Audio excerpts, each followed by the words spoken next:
there, I'm Christine, owner of For the Love of Pets, for 30 years now. And today I just want to talk a little bit more about the raw diet. I know we've talked about the cooking as well, but the best way to feed is the raw diet. And the reason for that is because just because we've domesticated our animals doesn't mean their systems have changed. A dog is basically one component from, DNA component from being a wolf, and a cat is a carnivore. So they're meat eaters. The best thing for a cat is a bird or a mouse. It's the way it is, and that's what they need to keep them healthy. So, you have to understand that. And I have a little chart here. It's doing the best you can. I think we can all agree you want to do the best you can all the way around, with their health and financially.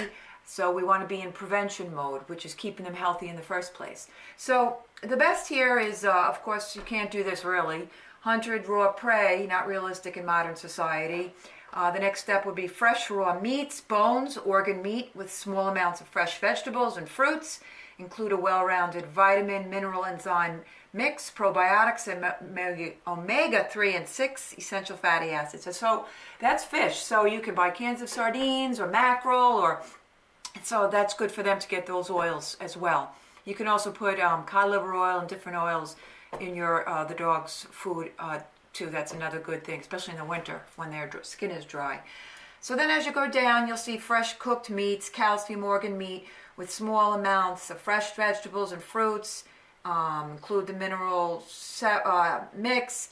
Then you go down super premium commercial foods and blah, blah, blah, blah, all the way to the end till you get to the generic commercial foods. But from here to here, I just want to say to you straight up, the pet food industry is not government regulated.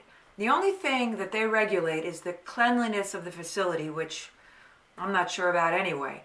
But nobody says what goes in this food. I don't care if it's what designer foods, what have you. That there is no regulation to the pet food industry. So when you get your food, you kind of have to, especially if you do the raw. I get it at a butcher. First of all, that also serves to the public, but they have to be government regulated. So if you're doing any research around, you want to know that's they are a regular butcher because they have to have inspections and things and what goes in the food.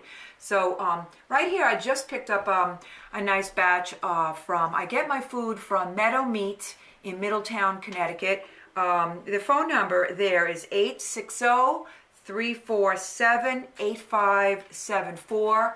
And I've liked this product for a couple of years now. I can tell in my dogs the way they look that it's good. You can't hide that.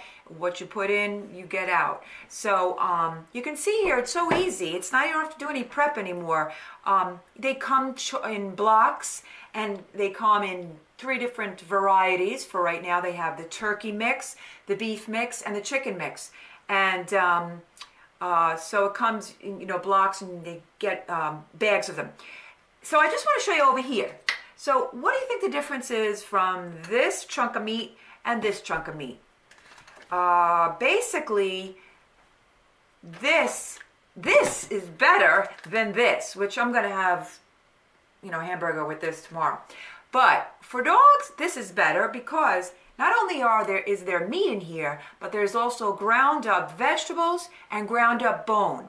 Now, the thing about that is they need the calcium that are in bones, because that's why these dogs are getting hip dysplasia and all these brittle bones and all of that. Go back a few decades. There was no such thing as the hip dysplasia and all these issues these animals are having. They're not getting the calcium that are in the bones, and they need raw bones because once you cook a bone, it denatures the bone, and then you can't give it to them. So everyone says, oh, bones, bones, bones, but you can't cook them.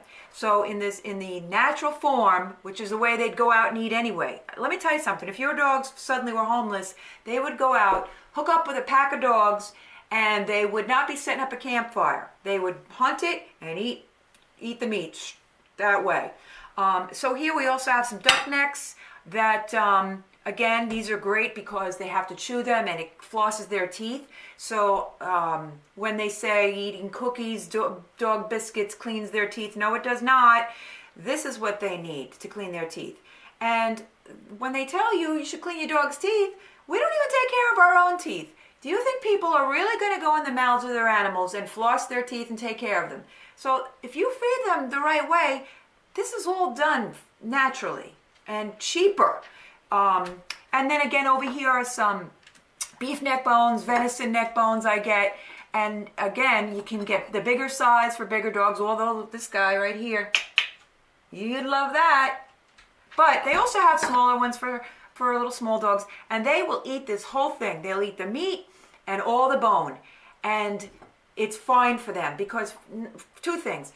Their hydrochloric acid in their stomach is billions and billions times more than ours, and their intestines are smaller, so it goes right through with any, so there's no threat of salmonella and all those things that people talk about. Because let me tell you, if you went out and licked and sniffed the ground all day like dogs do, we'd be in the hospital. So that should tell you they don't have the same bacteria issues. Also, when they go out and they poop, it turns white because it's all calcium and it goes into the soil and it's good for your soil. The other poop will stay there until years later, and it's not, that's, you can tell it's not healthy. So, those are some good things there. And again, Meadow Meat, they are a regular butcher, so I like this product. And I can tell by my dogs. Let's see, what else? You can also throw in some other things, like I said, some vegetables in addition. I throw pumpkin in and different things like that. So I think that's going to be it for right now to just get you started. So if you want more information, you can reach me or contact me at fortheloveofpets.biz. And you can send me an email, fortlop, which stands for For the Love of Pets, at charter.net. And if you need some help in getting started with switching your dogs over, I'd be happy to help you out with that. And I just have one more question for you. Aren't they worth it? Aren't you worth it? If you want to help other animals too with getting the information out about the best diet for them, please like us on Facebook and have a wonderful day. Thanks for listening.